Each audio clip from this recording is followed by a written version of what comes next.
Klay Thompson's future has never been murkier with the Warriors. An East Coast team is about to make a big splash on him. Who is it? We're going to break it down for you. 2 months away, NBA draft. Bleacher Report just did a mock draft. The Warriors have a second-round pick that's going to surprise you. Is it a need or is it not? We have the full details and why we think it's a bad pick. You're not going to want to miss it. All this on this episode of Warriors Digest. Randy Silver here. Thank you for watching. For all the comments, you see I respond back. Keep up that chatter. Keep giving me your thoughts. Of course, hit subscribe if you don't subscribe so you don't miss the daily videos. Let's get into it. Magic. Orlando Magic. Rumors have Klay Thompson, Magic having mutual interest. Mutual interest on both sides. Of course, the Magic just lost in Game 7 last night to the Cleveland Cavaliers. Put up a massive effort. Every home team won that game. Magic were up 18 in Cleveland. Game 7, young team, but they could not pull through. So they needed to retool a bit. They came in 5th in the Eastern Conference. Probably overperformed where they thought, but they're on that upward trend. Warriors. So Klay Thompson, as we know, out of the contract, free agent, can do what he wants. Joe Lacob, Steve Kerr, everybody has said we want him back. I would love to come back, be a lifer, but the past year, especially after he did not take the 2-year, $24 million per year contract, not as committal as he once was. So, does he go somewhere where he thinks he has a better chance to win the championship? We know the Eastern Conference is a better conference to win a championship in, meaning it's easier. You'll have the Wolves, you'll have the you'll have the Nuggets, you'll have OKC, you'll have the Lakers. Well, they're actually not that good, Laker fans. I know you're out there. So, what's going to happen? The Magic can open up $60 million of cap space this season. Klay Thompson, mutual interest. And why is there mutual interest? When we look at Klay Thompson's three-point percentage, it's at 38% this year. Lowest it's been in quite a while. However, look at this. Magic's three-point percentage this year total was 35%. So if you get Klay Thompson to come and he can be a three-point shooter, instantly helps that team out. Will bring up the average. And we know he doesn't have to do as much on that team. And we look at this team. Look at the salary that they have. Italicized means it's not guaranteed. So Jonathan Isaac potentially could go away. We're looking at 24, 25. But Banchero, your starter, your star, all-star, $12 million. Ingles, $11 million. Maybe you trade him, and boom, Klay fits that spot so well.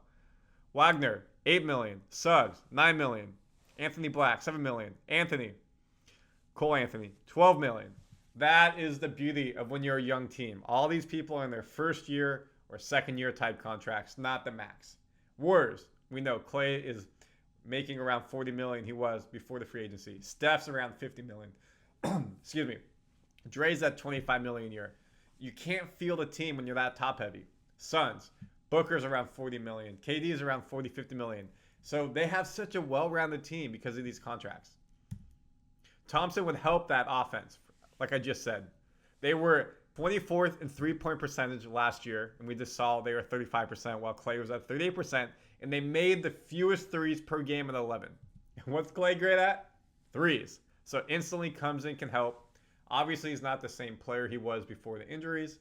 They're young, they're versatile, pretty swarming defense. Obviously, D. Mitch went off against them, so they need to figure out how to guard a point guard better in that scenario.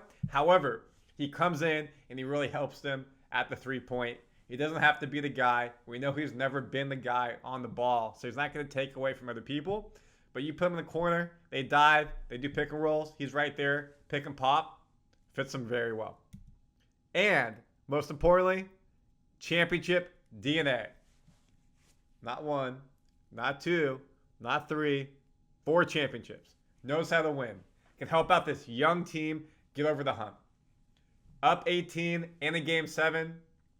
Do they win that game if they have somebody of Klay who can help in the huddle? Maybe, maybe not. We know the legend of Game 6 Klay.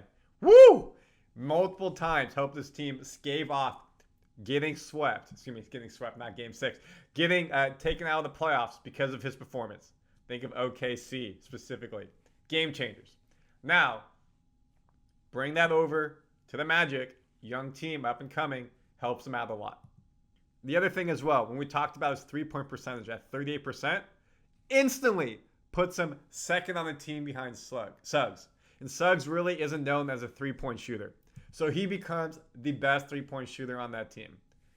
They can pay him because, again, salary cap will be around $170 million this year. If you get rid of Jonathan Isaac, look how much money they have. If they do what they're at with Jonathan Isaac, they have basically $60 million to spend. You get rid of Jonathan Isaac, they have even more to spend. So this team can build. Now the question is for the Magic, give him, say, 2 to 4 year deal, $30 million? Is that what he wants? $40 million? Something like that? Is that a good use of your money? And does that help you build and sustain versus for the win now? Personally, I would love to see Klay stay on the Warriors. If he doesn't go to the Warriors, I do think the Magic is a good fit. You always got to do what's best for yourself. And if he wants to go somewhere, Magic, yes. I don't want to see him in the Western Conference. I don't want him to beat us. I don't want him to play against us more than once a season. Obviously, in the NBA, you play home and away against each team at least once.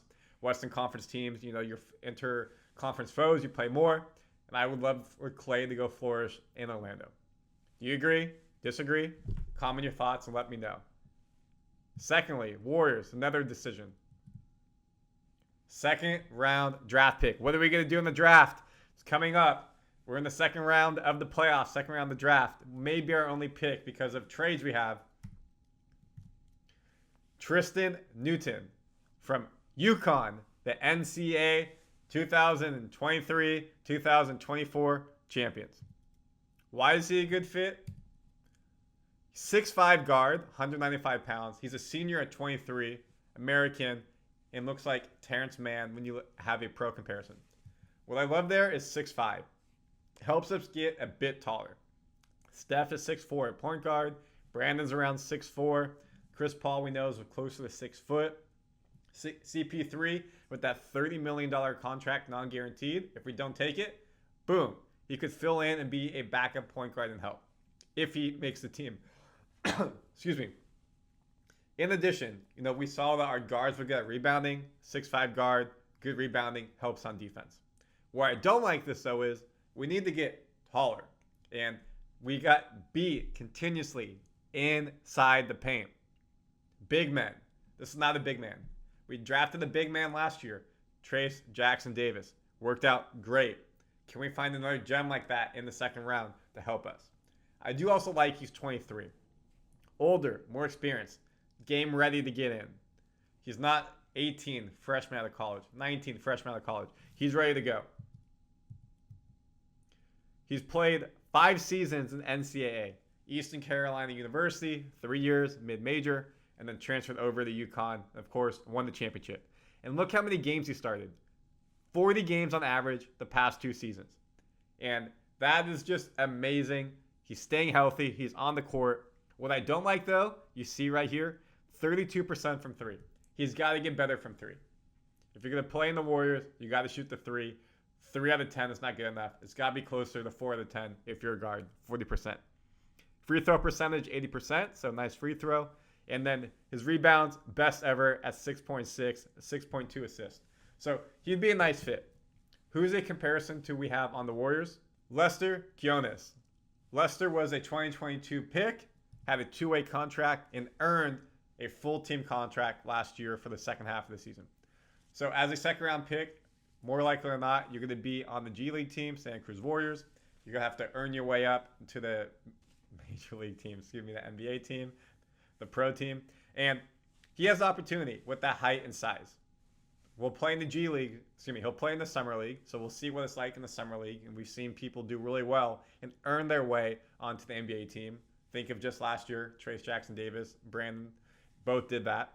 So there's opportunity there. And he'd be a nice backfill for Brandon as well at a point guard. He's versatile. He wins. 2-way player. 20 points, 7 assists, 5 boards, 0 turnovers against Purdue in those finals of the NCAA tournament. And as I said, he's an older player, experienced. I think would be a good fit. Now, again, I think we need a big man So hopefully they can go in the offseason free agency and get somebody. But if you're looking for someone as a backup point guard, potentially grows into a point guard role when Steph phases out in 3-4 years, not a bad pick. What do you think? Comment your thoughts, let me know. And of course, please subscribe to Warriors Digest. We have all your news, Warriors updates daily. Deuces.